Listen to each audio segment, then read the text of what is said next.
I see the value in my own work, but I also see the meaning in all the endeavors of the people of Fontaine. I believe I will continue to take pride in fulfilling my duties.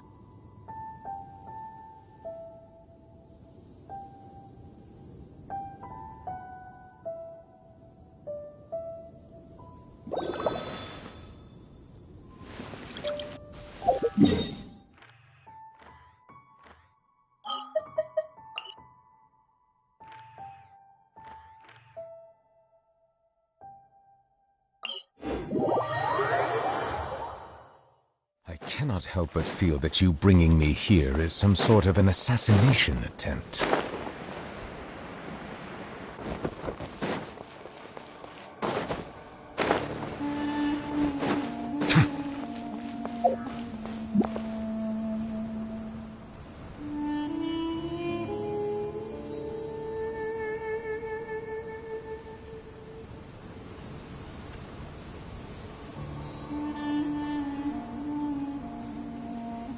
Water comes in many flavors to the discerning palate.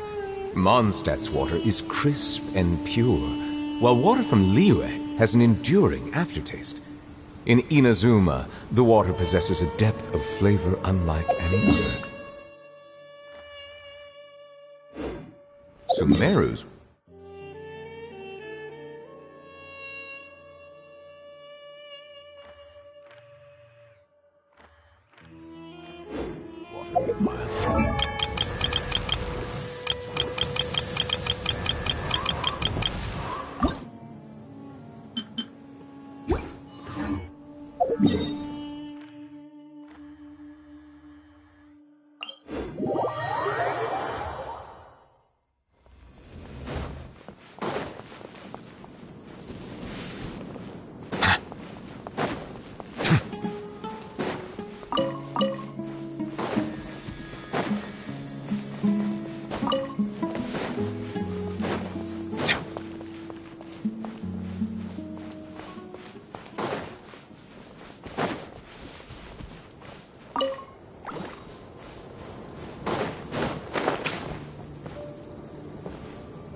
Village, please respect the local customs.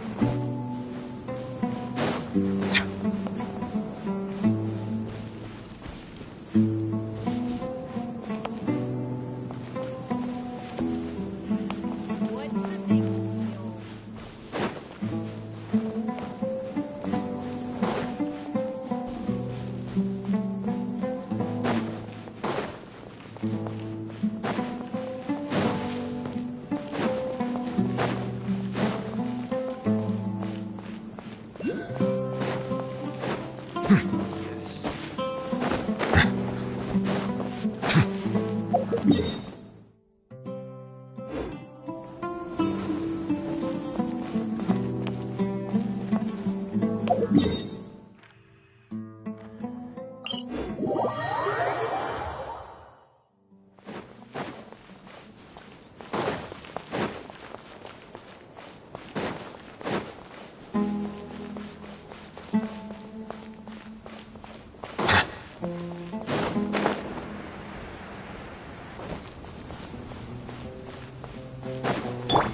Illusion shattered!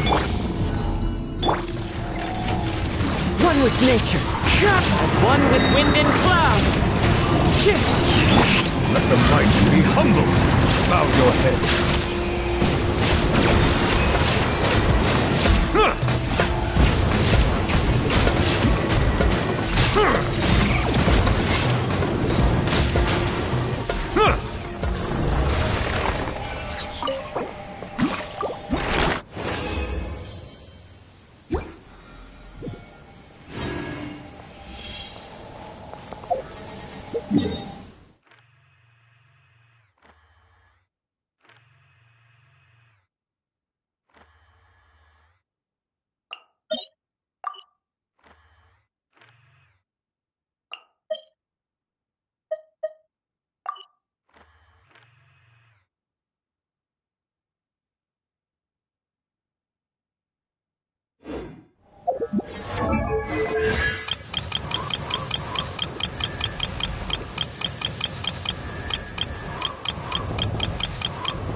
Melusines are...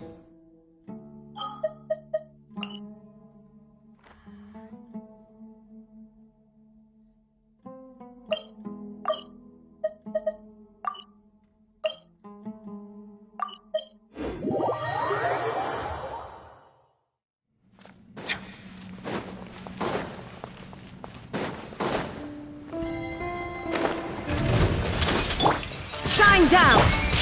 Silence!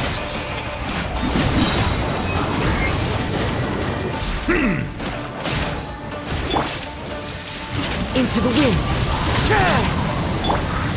There is no escape!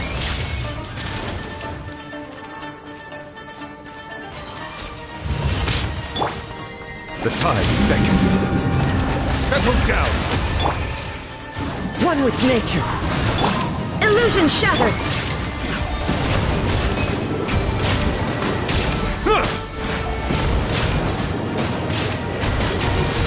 Bow your head.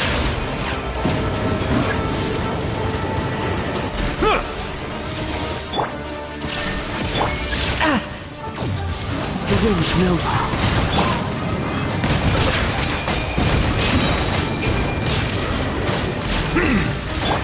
Fallen leaves, adorn my night! Into the wind. Settle down!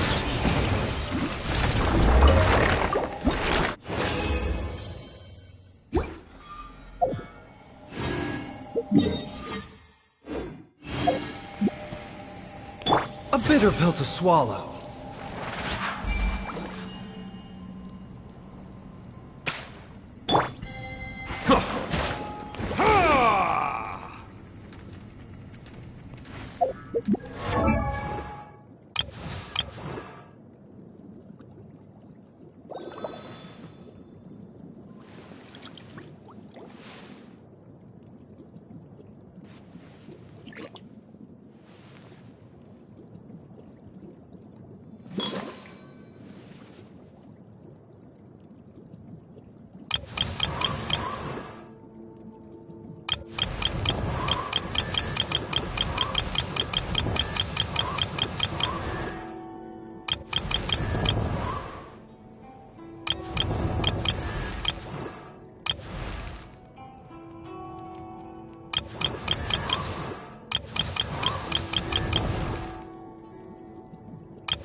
Osmanthus wine tastes the...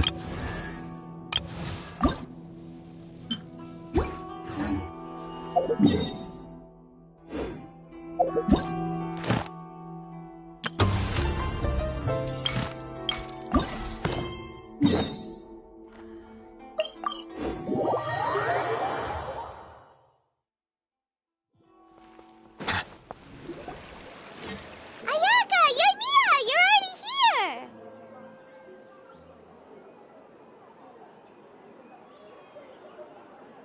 Good morning. Xavier said yesterday afternoon went well. Yeah, and how about you, Ayaka? What were you up to yesterday? After we split up, Ayato went to see Udex Nervillette at the Palais Mermonia. I was originally thinking of going with him, but he said he could manage it himself. He told me to go see the sights around Fontaine and to enjoy the local culture. So I rode the aqua bus with Yoimiya and visited the Opera House on Aranias Island. Yeah, you wouldn't believe what we saw there! 2 mechanical puppets that were dancing together! You've already seen them, right? Yeah, those two! Amazing, aren't they?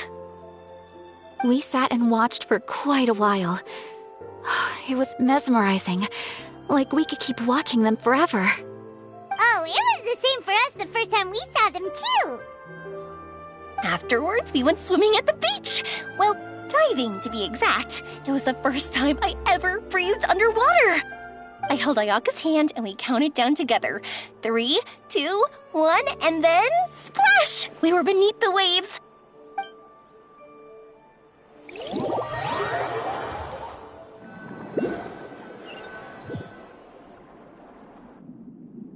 At first, I didn't dare to open my mouth. But once I couldn't hold my breath any longer, I decided to take a big breath in. Turns out the water wasn't as salty as I imagined.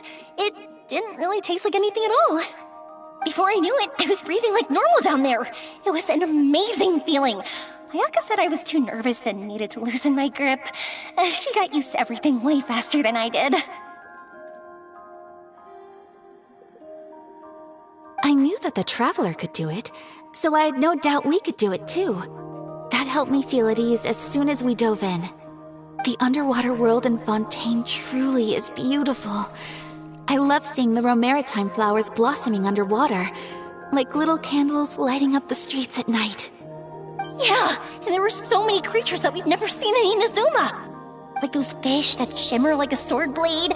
Whoosh! Oh, and those big fish that call when they see people. Ooh. Oh, you mean Hunter's Rays and Blubber Beasts! I just love the name Blubber Beast. Just wait till Pops and the others hear about this. They probably won't believe a word I say.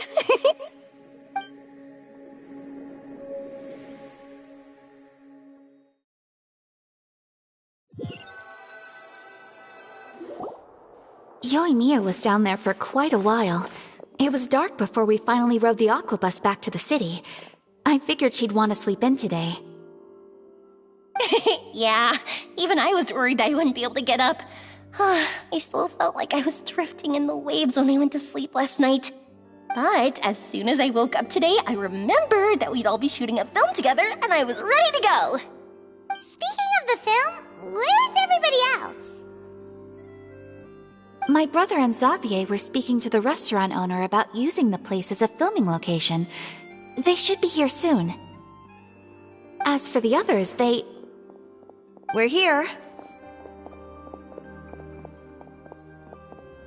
Please excuse my tardiness. I just finished the Special Patrol's 6-mile morning jog. Wait, 6 miles? I'm so tired. I heard you all chatting, so I decided to come down. I sure could use some of that endless energy everyone else has. Good morning, everyone. Morning. Can someone fetch me a cup of coffee? More milk, hold the sugar. Sure, I'd be happy to do that for you. No, you can't go anywhere. Please, have a seat over here so I can get started on your makeup. The last thing I want is coffee stains on my costumes. I can get the coffee. It's the perfect job for an assistant.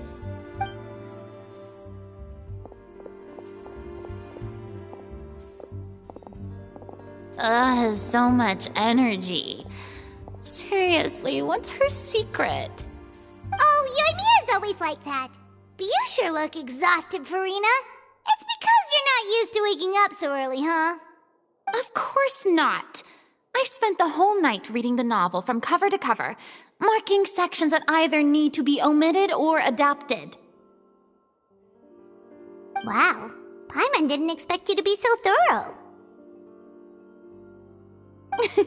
Well, I was the biggest star in all of Fontaine after all. It takes more than just a pretty face to earn a reputation like that. I know how to get serious when the situation calls for it. I went all out when I was acting as an Archon, so why wouldn't I do the same for my own life? Here's your coffee, Director Farina.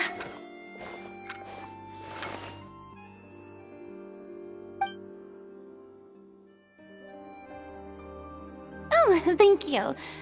The sound of being called director and the aroma of coffee feels almost as refreshing as hearing the birds chirping in the morning. Oh, it seems everyone has managed to arrive on time. We've reached an agreement with the restaurant owner. We are free to use the second floor to shoot our film. Really? That's great! He is really looking forward to our film and hopes that providing his restaurant as a filming location will attract more customers. Well then, Mr. Xavier, I'll leave the rest to you. Okay, thanks. First, I'd like to introduce our new members. This is our prop manager, Veronique. She'll be in charge of all the film's props and items. And this is Bonneau, our lighting technician. He'll be in charge of lighting and illumination to set up each scene's atmosphere. Wow, sure feels like we have some real professionals joining the crew now. First of all, please allow me to first express my sincerest gratitude to everyone in the crew. When my investor informed me yesterday that he wouldn't be able to provide the funds, I really thought that this was the nail in the coffin for this film. I had no idea that I'd find so many people willing to help me on such short notice. Thank you. Thank you all from the bottom of my heart. No need to be so cordial, Mr. Xavier. We're all honored to be a part of this. Your works made a profound impression on me when I saw them back in Inazuma. I am sure that someday, this film will be remembered as a prime example of cultural exchange between Fontaine and Inazuma. Yes, the story is the reason I agreed to join. I can't bear to even imagine what this film would look like without the very best director. Anyway, I would like to make a promise to everyone that as the producer of this film, I'll do whatever I can to ensure that everything goes as smoothly as possible. This is not just my film. It also embodies the thoughts and feelings of every person here, as well as the endless effort we are about to pour into it. So, without further ado, The Two Musketeers will officially begin filming now! You may take it from here, Director Farina. All right, listen up, everyone.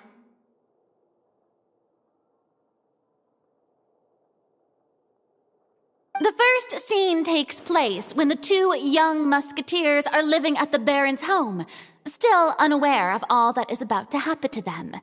We'll need props and lighting to set the scene. Our lead actors can go get their makeup done, and extras, please take this time to go over your positions. Whoa, seems Farina's really kicking things into gear as the director. Is everyone clear? I don't want anyone traipsing around the set like umbrella finches. All right, cameras will start rolling as soon as the set is ready. Let's make a film that'll make some serious waves in Fontaine. Not the kind of waves that drown people. I mean, the good kind of waves. Seems like she's still a bit traumatized by that. Anyway, let's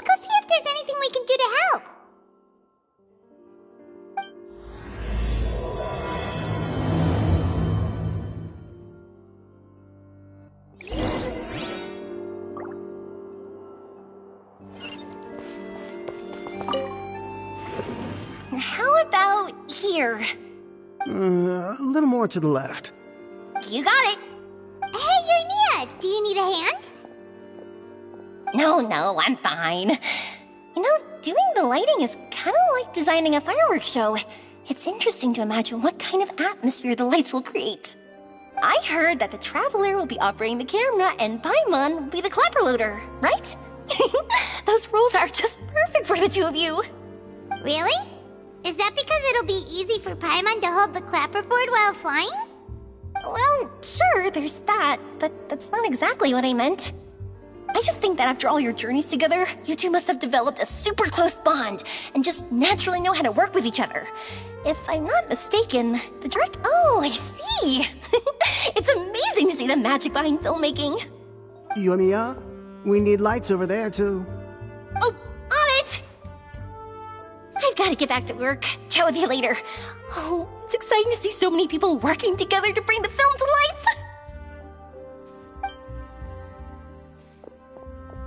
Seems like Yoimiya's really getting into it. But she was right. We do have a super close bond, don't we? Paimon's really happy to hear that.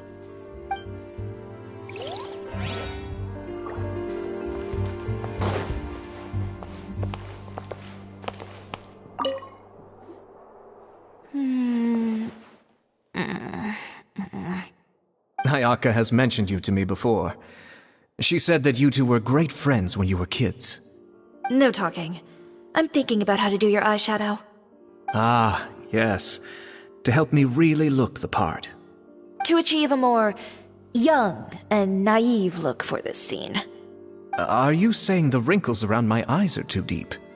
You just have too much of a calculating look in your eyes. You sure don't mince your words. It seems you really haven't changed much. Quiet.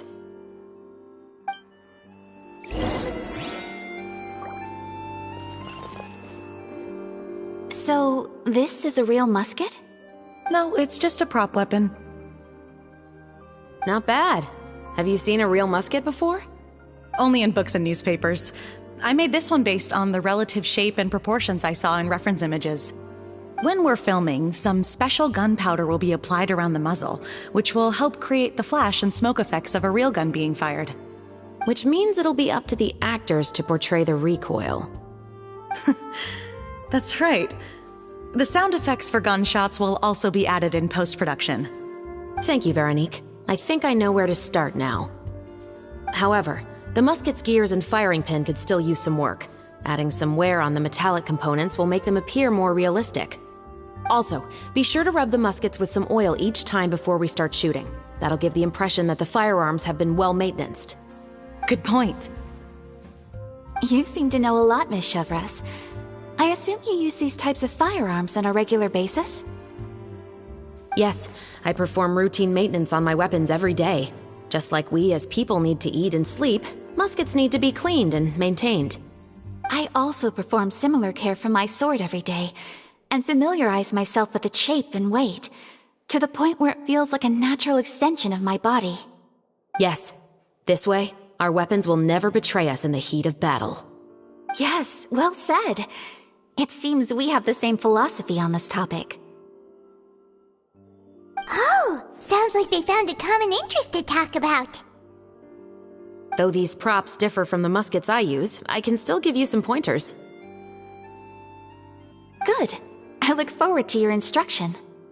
First and foremost, never point the weapon at anyone, regardless of whether it's a real or prop weapon or whether you're holding it or it's on the table. This holds for any time when you're not actively engaging an enemy. Okay, understood. When aiming the musket, extend your arm so that it's level with your shoulder, and use your eye to look down the weapon's sights. Like this? Not bad. Now, try saying your lines.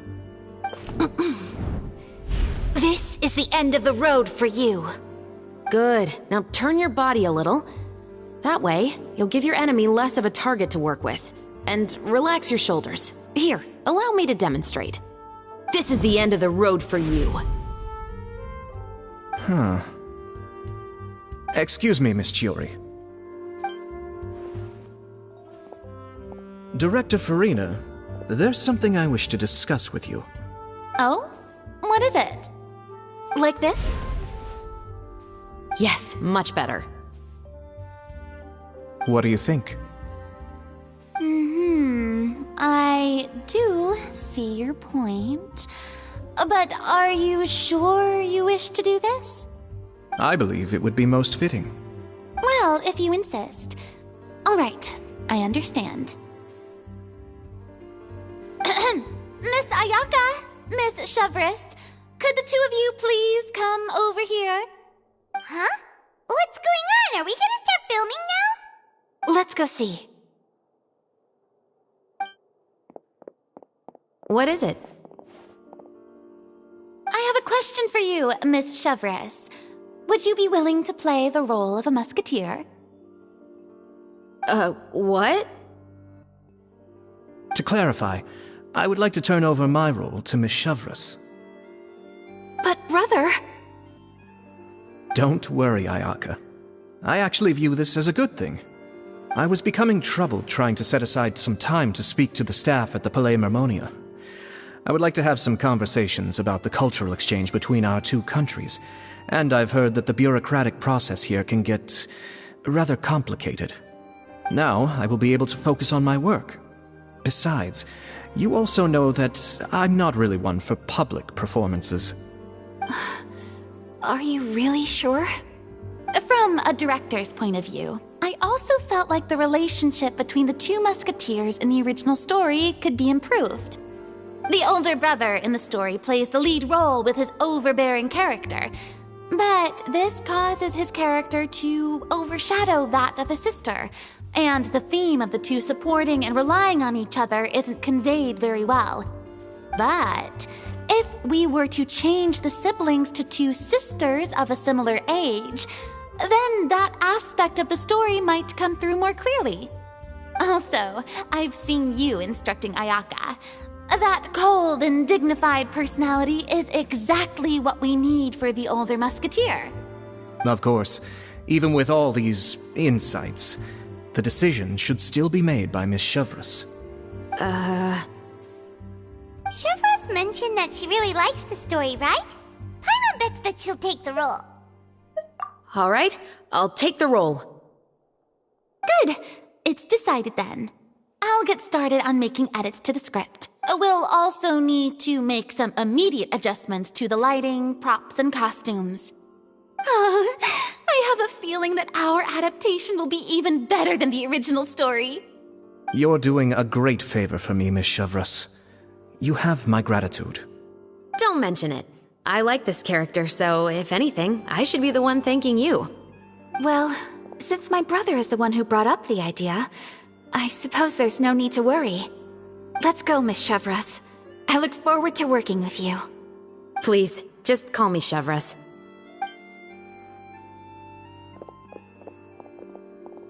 Seems like you're really going out of your way to solve the problem I was having with your makeup.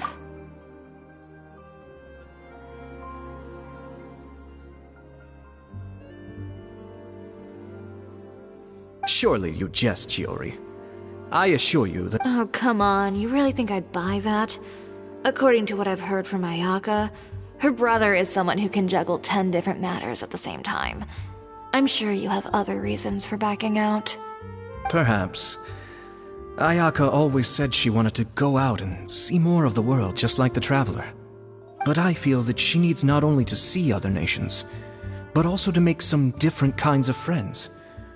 I think it would be harder for her to make new connections with me constantly by her side. I would like to give her some space.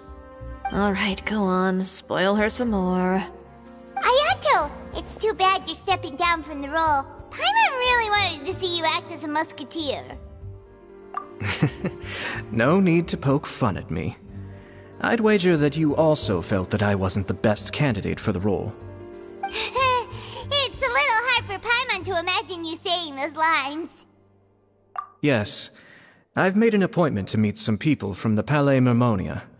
Now, I will have some more time to prepare. Traveler, get the camera ready. Paimon, get the clapperboard. Actors, to your positions. We're about to start shooting the first scene. Go on now. And please take good care of Ayaka. Yep, don't worry. Thank you. I look forward to seeing the film when it's finished. All right.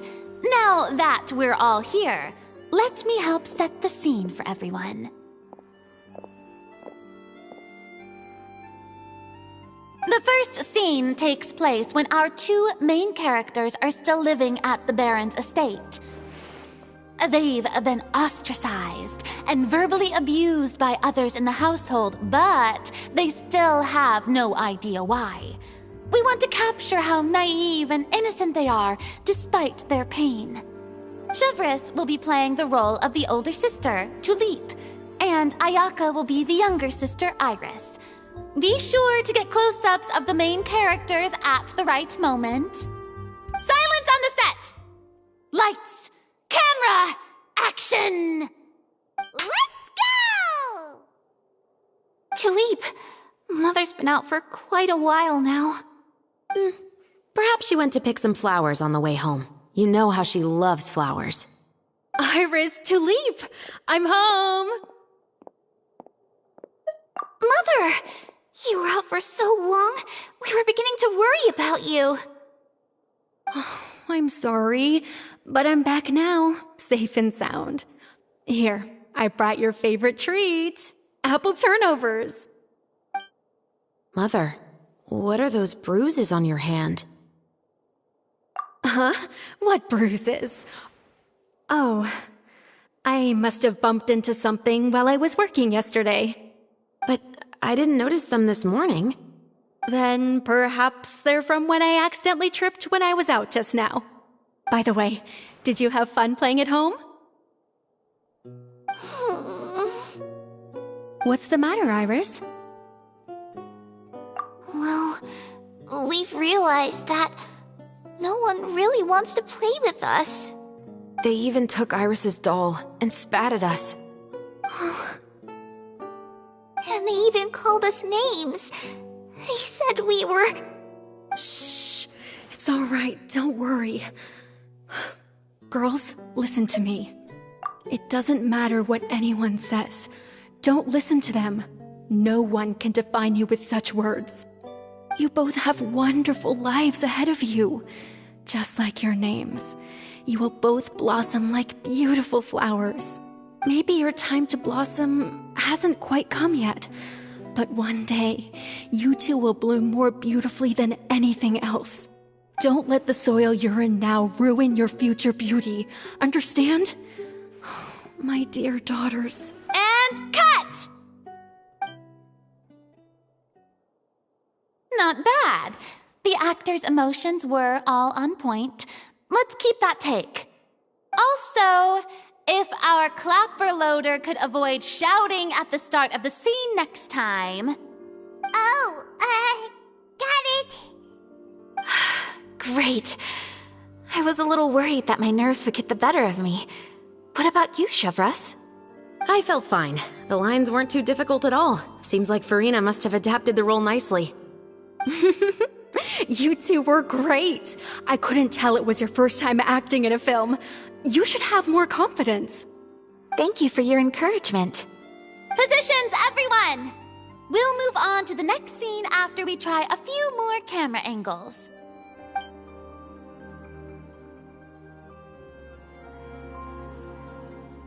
This scene is when our two characters return home, only to discover their mother has been murdered. Ready? Lights! Camera! Action! Mother, we're back. Mother?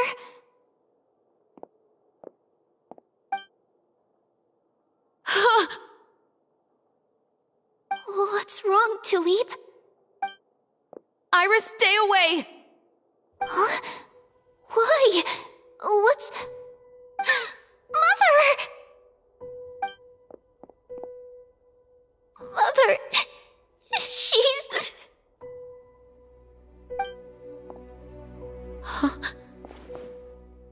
There's poison in this cup. Huh? have sworn I've seen this kind of cup before. Those aristocrats. They didn't even try to cover up their actions!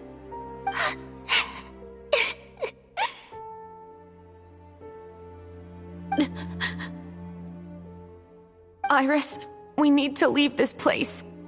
Leave? But now that Mother is gone, where can we even go? Anywhere. All I know is that we can't stay in this house. But are we just going to let them get away with this? We'll have our revenge, I promise you. Just not right now.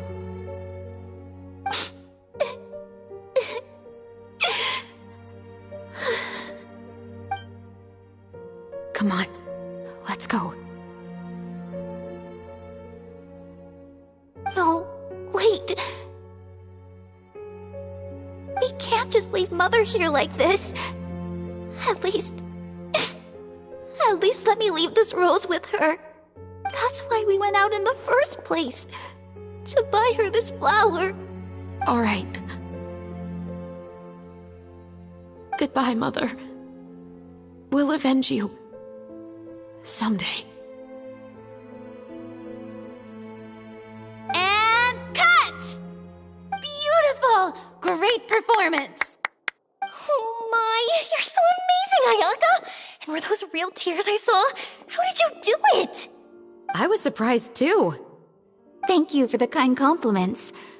Actually, as soon as Director Farina said action, I told myself not to think about anything. I just felt the weight of the moment and became the character. It's quite similar to practicing the art of the sword. You clear your mind and focus only on what's happening in front of you. Ayaka's performance was amazing. Have I discovered an acting prodigy? Pipe down, everyone! We need to move on to the next scene!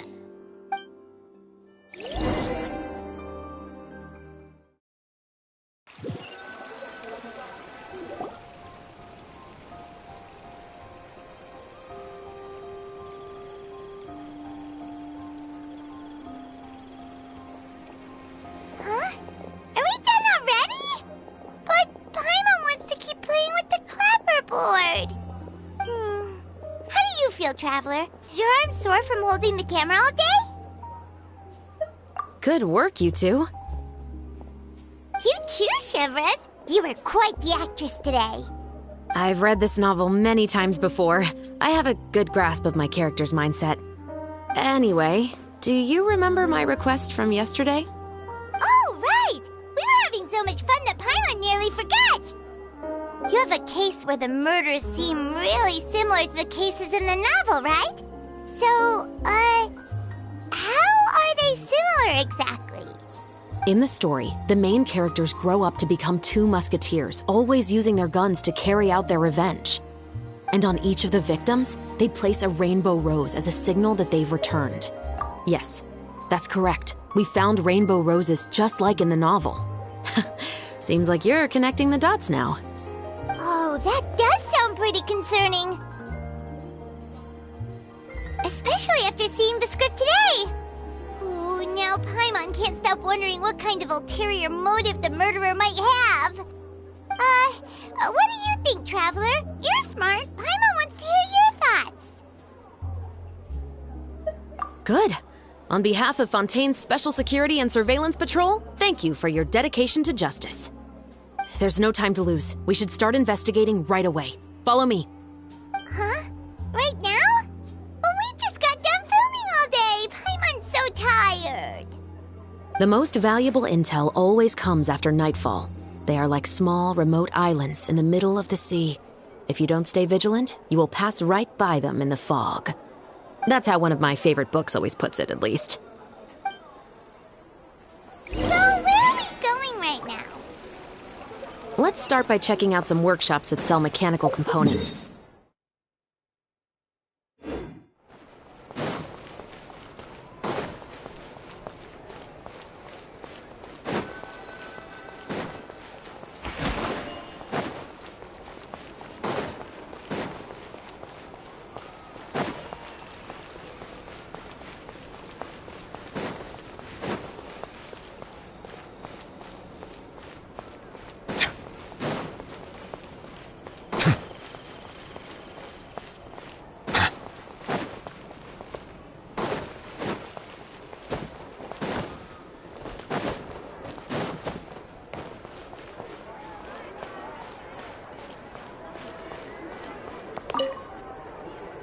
Welcome to LeChaux's Clockwork Workshop. How can I help you? Hello. I'd like to know if anyone has purchased some special components lately. Special components? Sorry, could you be more specific? I mean the kind of components that aren't typically used for clockwork toys, but for firearms. Huh? For firearms? No, we don't sell those sort of things here. Don't misunderstand. I'm not here to cause any trouble. We are merely investigating a case, and we're hoping that you could cooperate. Well, to be completely honest, I'm not even sure what kind of components that would entail. Has anyone ever purchased components here as an individual rather than on behalf of an organization? We have a lot of customers who buy toys, but those who buy components are all regular customers who buy in bulk on behalf of their organization. Is that so?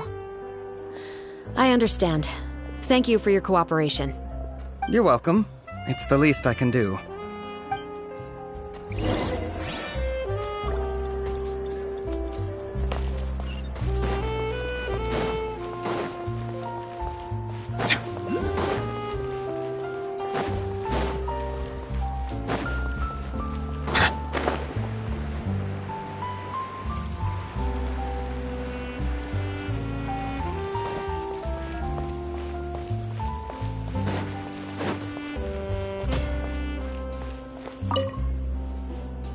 Oh, hey, Chevris.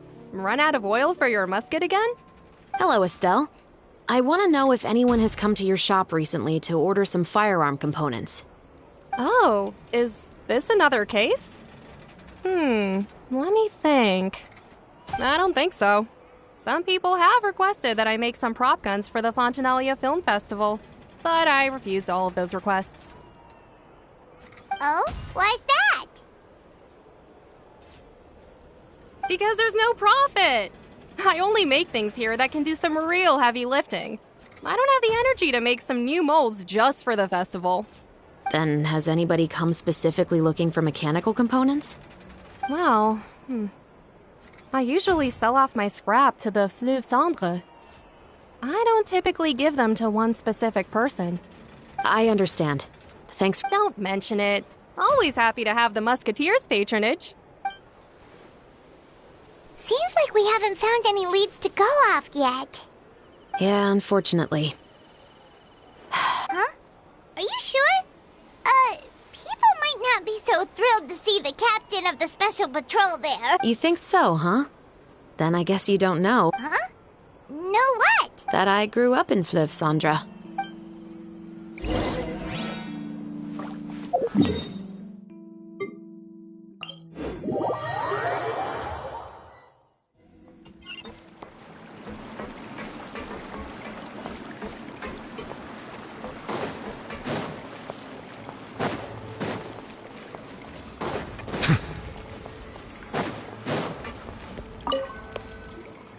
What's all this?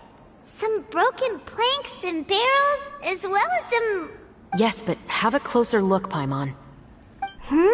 Even though somebody has purposefully tried to clean them up. These are obviously marks from musket bullets. In other words, someone was here trying to improve their shot. They were using the Could it have been the killer? Your guess is as good as mine. Although many people at Fleuve Cendre own guns, few hide the fact from others. And even fewer would go to such lengths to hide markings from practice shots. Anyway, let's go. There might be more to this.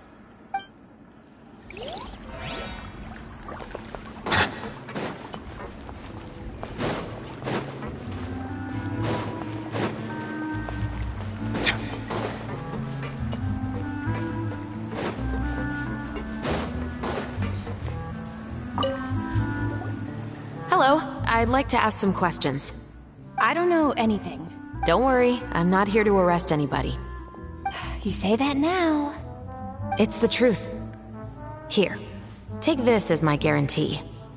Wait, did Paimon just see what she thinks she saw? Is the captain of the special patrol bribing a citizen?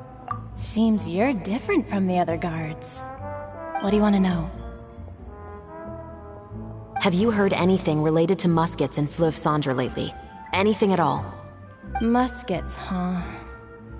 All I know is that about 2 weeks ago, we started hearing some loud noises at night. So loud that it's been waking me up. Were they gunshots? Possibly. It's hard to tell around here. Someone's house collapsing, a pipe exploding somewhere, it's all the same. But the noises I'm talking about definitely happened after I fell asleep. Do you know where the noises were coming from? I don't remember clearly. Is it that you don't remember, or that you need to think about it some more? You tell me. Then please, think about it some more. She's giving her even more Mora! The noises came from the end of the Southern Waterway. I came out and had a look for myself when I wasn't sleeping well, but I didn't dare get too close. That's all I know. All right, I'll take your word for it. Thanks for the pâte de fruits.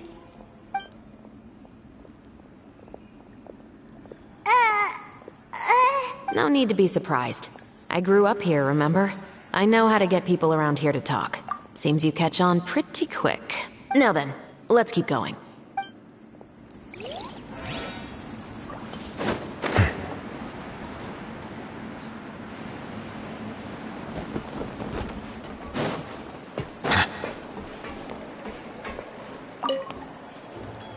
It's been a while, Tetro. Please, just get on with your request.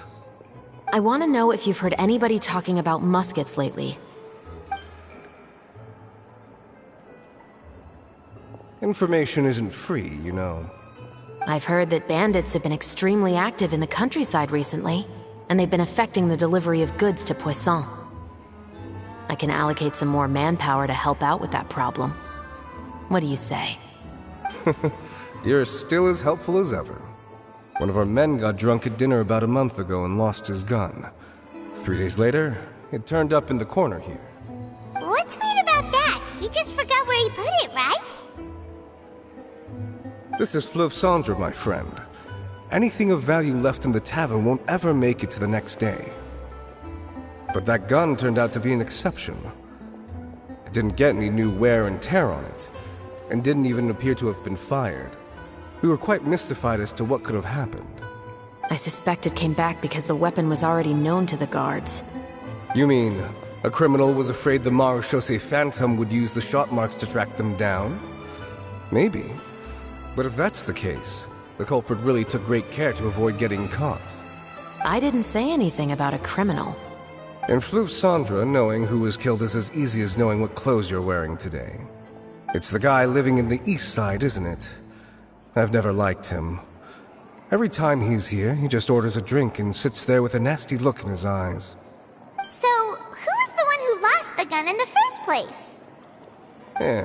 Don't bother. Even if you ask, he wouldn't admit to owning a gun to some strangers. Not to mention the captain of the Special Security and Surveillance Patrol. He's right. I know you grew up here, Chevreuse. Even though you're on good terms with the Spina, you've still been gone too long. Not many people know you here now, and a lot of people don't like the Special Patrol. I know. So take my advice and don't show your face too much around here. It's for your own safety. I'll come and go as I please, and I'm afraid I'll be appearing more often due to my work. All right. Don't say I didn't warn you. Seems like that's all we'll be able to uncover for today. Paimon feels like we managed to learn a lot more here than up on the surface. Yes. Assuming that everything we found is indeed connected to our suspect, then their timeline was probably something like this. A month ago, our suspect found a gun and took it home to disassemble it. Once he'd figured out its mechanics, he brought it back. In the following weeks, he used some parts to create his own makeshift musket, and took it to the Fleuve Cendre for target practice. Then, a few days ago, he found his target and carried out the murder. Once the deed was done, he left a rainbow rose on the body, just like the scene in the novel. That all makes sense to Paimon, but we're still no closer to figuring out the killer's identity! The deceased was a resident of Fleuve Cendre. It said that he was a poor, solitary man. Yeah, that's also something I'm trying to figure out. If we are indeed following the novel, and there's a story behind the murder, then this murder should be an act of vengeance. But according to our investigation, the deceased didn't have any enemies. He was no saint, but no one's heard of a rival who hated him enough to shoot him dead. Much less care to leave a rose on his body. What message is the killer trying to convey? And to whom exactly? We've thoroughly investigated that. He claims to have spent the whole day at the Opera House on the day of the murder, and the staff there have confirmed his account. Okay, so he has an alibi. Not only that, he lacks a credible motive as well. He has a family of his own, and both of his parents are still alive. I've looked into his records. He was adopted at the age of 6, and all the proper procedures were followed. There are also records of him at an orphanage before then. In the story, the mother of the 2 musketeers was murdered after the children turned 10. Of course, he could have changed the children's ages, but I don't want to assume anything without evidence. More importantly, I've also had a chat with him in person. He didn't seem like the kind of person who would pull the trigger to kill a man. Then, what should we do now? We have all this new information, but it doesn't help us move forward. Investigations take time. I didn't expect us to catch the culprit in just a single day. How about this? Let's spend the next few days filming with the crew. We can continue the investigation once we're done with the film. I'm sure that given time, new leads will present themselves. Wait, but weren't you saying Intel is like small, remote islands in the middle of the sea just a moment ago? Wouldn't you just miss them if you were to stop looking? But the book had more than one reference to the islands, Paimon. Oh? What else did it say then? As long as you spend enough time sailing through the fog, you'll eventually come across an island.